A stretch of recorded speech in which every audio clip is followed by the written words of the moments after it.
Welcome to another installment of Urban Gardening with Gray. Today, we're going to be doing a little bit of container gardening, and we're going to be doing that with one of our favorite plants, and that's mint. We have some spearmint, sweet mint, and then a couple of pieces, new seedlings here of chocolate mint that we just purchased. So what we're going to be doing is placing them in this container to make our own tower of mint. Make sure you watch.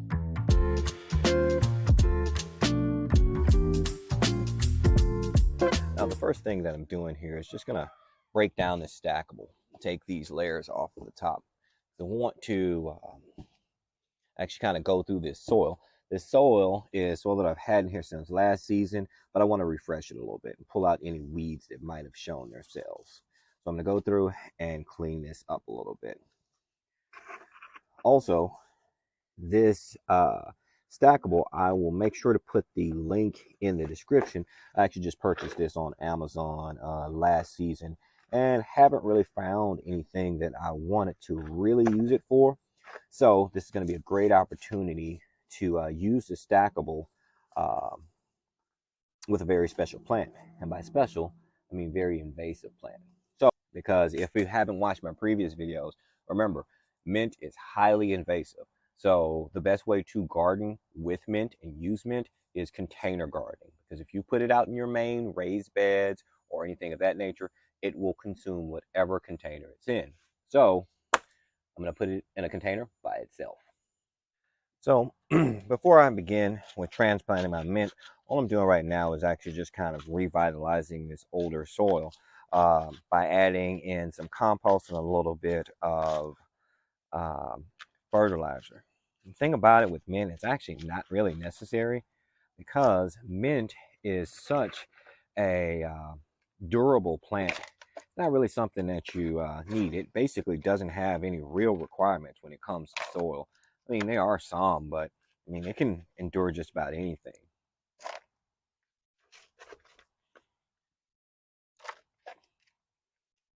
What we're going to do is just go ahead and fill this all the way up to the top.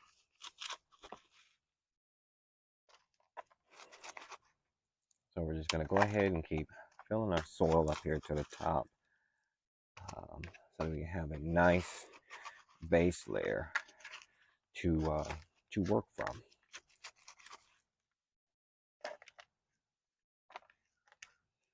There we are. There we go. That's good.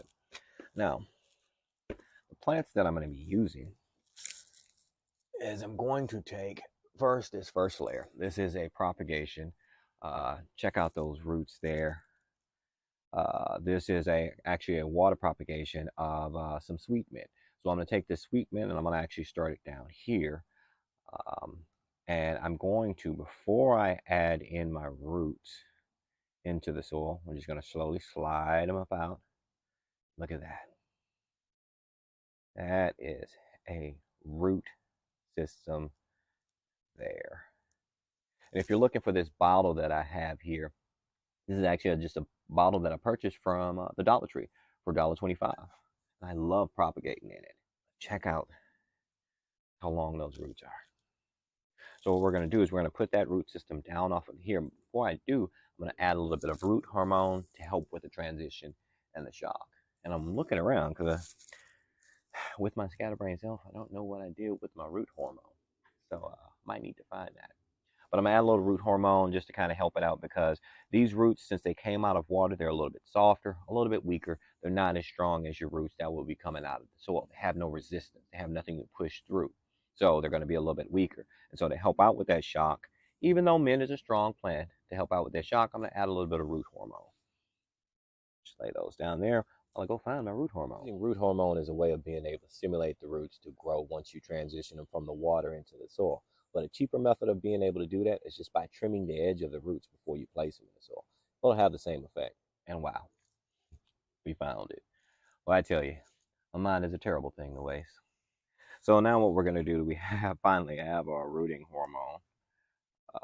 We're going to just dig us out a little patch here we can put these roots in. Since the roots are so long, we're going to put them in there nice and deep.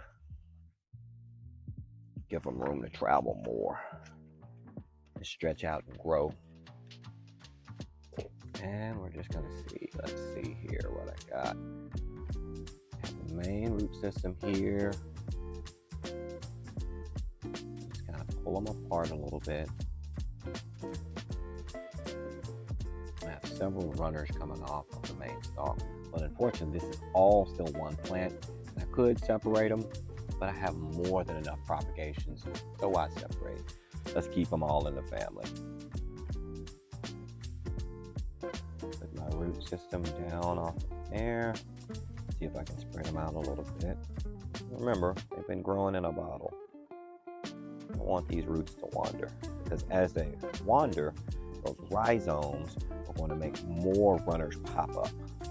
And this is the reason why, I lost my train of thought. This is the reason why mint is so invasive. The roots travel everywhere. I mean, if you truly start to think about it, mint is basically just a weed. I mean, if you think about its overall durability and its toughness, essentially it is a good smelling weed. Hey, we do love the smell of mint. That's a weed I don't mind having around. It's like dandelions, right?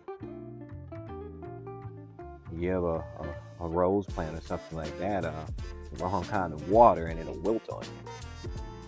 Not a dandelion, not a mint plant. I'm just going to add some more soil up in there. You know what I forgot? While I'm sitting here talking to you guys, running my mouth, got a rooting hormone. Thing we were looking for in the first place. Boy, I am not with it today. The engine's not really firing on all 8 cylinders today. That's okay. Like I told my son, there's no accidents in gardening.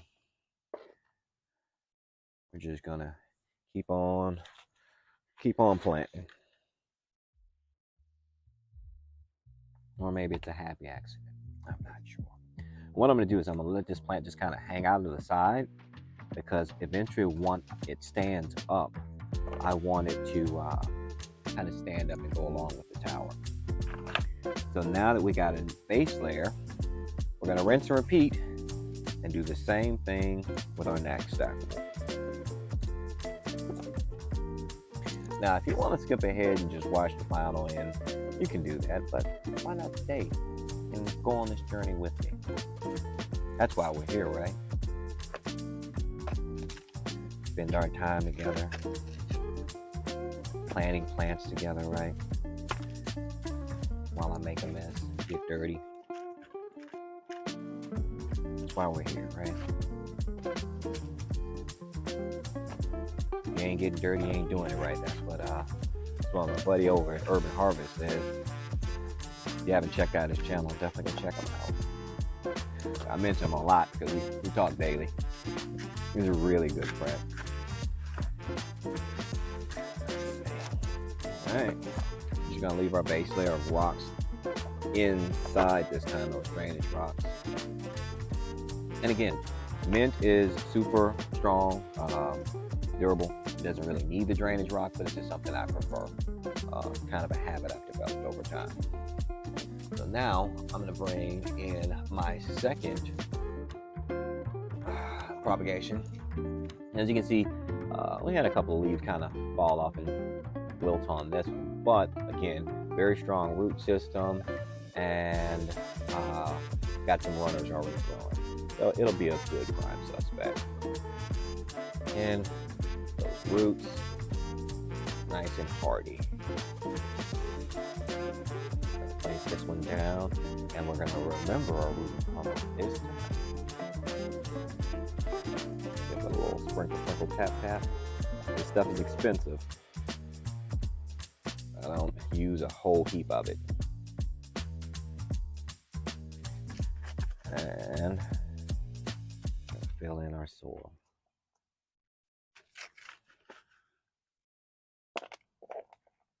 Now, is there a problem with me planting it sideways? Not really. It's mint. fine. There's not any special reason why I'm doing it. It's just because the root system is so long, I want those roots to kind of stretch out for me. That's the only reason why I'm doing that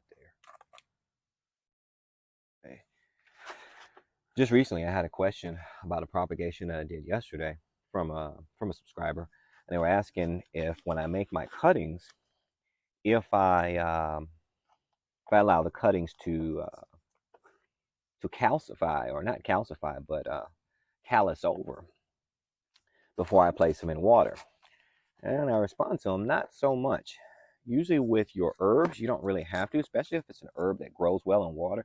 You don't really have to worry about or struggle with allowing the plant to kind of heal itself before you place it in the water.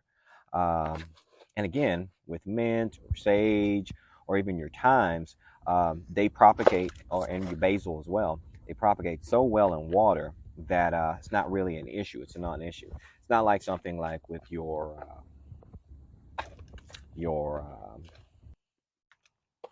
potatoes or something that could easily develop root rot from being in too much water. So not a big concern. So yeah, so that was a great question. I appreciate them so much for asking that. So we'll get a little sprinkle here. Get some root hormone in there. Now this one, we've put sweet mint down at the bottom. And I think I actually want to take some more cuttings from another one of my sweet mint main plants. But for those bottom rows, but for this one, check these out. Look at these roots. Slowly easing them up out of there. Look at that off of the spearmint. Spearmint is doing fantastic. It still smells just as great. It smells like double mint. Remember double mint gum? Do they still make double mint gum? I don't know. I haven't chewed gum in so long. I should probably need to pick that habit back up again, right? I'm just gonna ease those roots loose with my fingertips there. I'm gonna spread them out.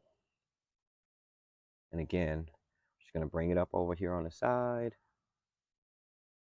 And boom, c'est très bon. Let's see. Stretch those roots out. We got the rooting hormone in. And now we're just adding our happy little soil. Adding our happy soil to our happy plant. And as always, folks, if you ever have any questions, look, we got some weeds in there. If you have any questions about anything I'm doing, I definitely welcome the comments. I love the comments. I love the questions. I love the interaction with you guys. So feel free to ask away. I'll do my best to help you. All right, look at that. She's going to stand up nice. All right. And now for our last row. Now, last row is where we're going to add in our chocolate mint. First, let's get this dry soil with some eggshells in there and all the other compost. Got a little bit of peat in there too. You can kind of see that peat as I'm raking it out.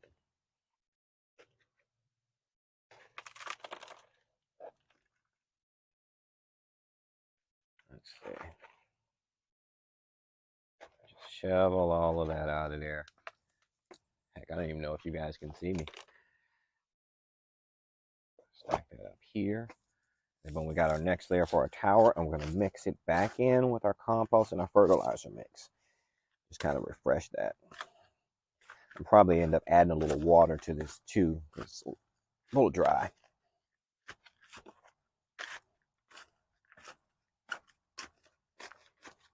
All right, now we got that mixed in with that here. We're going to add in some rooting hormone. A couple of sprinkles. Sprinkles, man, sprinkles. One of my uncles used to say that when we were kids. Sprinkles. So now what we're going to do is we're going to take one of our chocolate mint plants. And now, I've already cut a propagation off this one plant, but I'm going to go ahead and put it in our mint tower. But this one, since this is the top of our tower, I'm going to put it smack dab right in the middle. And if I haven't told you guys before, this chocolate mint is from a company by the name of Red Dirt. I really like their prices and their plants, their overall plants. And their plants are really strong seedlings, and the herbs are $2.29 when I purchased them at Atwood's, and their vegetables are around $1.29.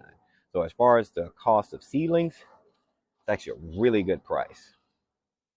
Really good price. Some of your other stores, you're going to pay significantly higher. Like someone is upwards of $5-6 for just a start for a seedling. So that's what I'm working with today, Red Dirt. And now I'm just going to backfill. Now I know you're thinking like, hey, Gray, you do have a second chocolate mint there. Yeah, I know. I think what I'm going to do with that second plant is maybe put that indoors, because that chocolate mint is just so intoxicating. I mean, just smelling it right here, right now, it's firing up the old olfactory system. I love it. Love it, love it, love it, love it, love it. Like right now, just it smells so good. It reminds me of the Girl Scout cookies, Thin Mints. Yeah, that's what it smells like. It smells like a Thin Mint plant. Like that is amazing.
If you have any questions or thoughts about anything I've shared today, make sure that you drop me a line in the comments, and I'll be sure to get back with you. If you found this content beneficial and something you'd like to implement in your garden, maybe consider sharing it with a friend. That's going to be it for us here at Urban Garden with Gray. But remember, enjoy life, enjoy family, and enjoy your garden. Thanks for watching, guys.